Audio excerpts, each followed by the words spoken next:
Last year, Congress created two new wild and scenic river designations, one for the York River in Maine, and the other the Housatonic.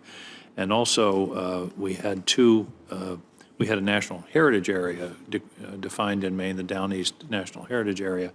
Unfortunately, apparently the wild and scenic designations for all those that came before at a certain level, the new ones are at a lower level. The same for the National Heritage level, the National Heritage Area. So I hope you'll look at that and that there'll be an equalization at some point so that the newer designees are not treated less robustly, less strongly than existing. Is that something you can look into, Mr. Chairman, Mr. Director?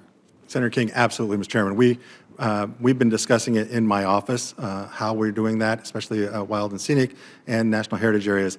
I'm a huge proponent of those national heritage areas. I think that it's a great public-private partnership where the national parks is just providing, technical support and a little bit of funding. But the amazing work that is done at the community level in the national heritage areas is extremely impressive, and I've visited several of them over the past year. Yeah, we're not talking about a great deal of money, but there is an inequality now that I think it would be helpful to address. Second area, one of the major challenges facing the parks as we come out of the pandemic, of course, is overcrowding, is visitation, particularly at certain parks. Two areas that I've been interested in. One is the Park Service to publicize the less well-known parks to try to divert some visitation, not to say don't go to Yellowstone or don't go to Acadia or don't go to Yosemite, but here are some great places that perhaps you don't know about. You can paraphrase Ken Burns, America's best idea and some of America's best kept secrets. So publicizing some of these lesser known parks just to spread the visitation somewhat. The other is technology. Many of us use an app called Waze, W-A-Z-E, that tells us when there's congestion ahead. I've always thought a Waze for national parks would be an important contribution because somebody could look on their phone and say, well, there's a line to get into Glacier today, so perhaps we'll divert and go to another park or another state park in the area. I encourage you, and I do compliment the Park Service is now implementing online app-based admission passes, but think about this, a way of alerting people to congestion. That's a technology that's out there. If they can tell you there's a truck turned over in 5 miles away, they can also tell you there's a long line to get up Cadillac Mountain.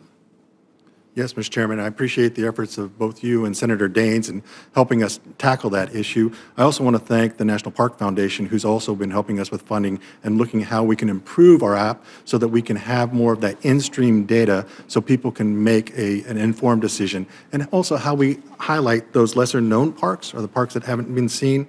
We remain committed to collaborating with, of course, local communities and tribal governments and partners to find solutions to improve the quality and diversity of the visitor experience.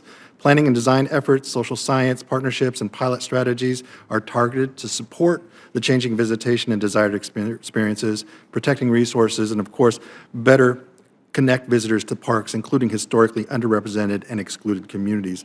We've completed approximately 30 visitor use management planning projects with 45 more that are ongoing.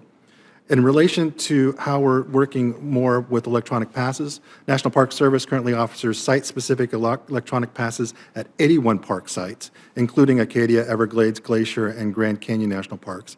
Visitors may also purchase passes online, and passes may either be printed or reside on a visitor's mobile device. The Park Service plans to expand the electronic passes to all 110 entrances fee parks by the end of this calendar year.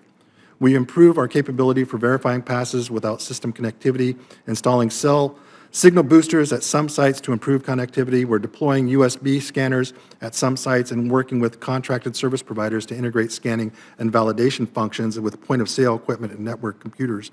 The Park Service is preparing to issue an RFI on state-of-the-art solutions to improve the interagency pass program by creating an electronic interagency pass, streamlining operations, improving access, and enhancing the customer visitor experience for a diverse set of populations. If you can achieve interagency operability, you will have achieved a great deal. But think about this congestion mitigation app, if you will, because I believe that's something that, again, it addresses this overcrowding issue, not by telling people not to go, but saying, okay, if you take a side trip here for a couple of days, it'll be a more satisfying experience. Senator Daines.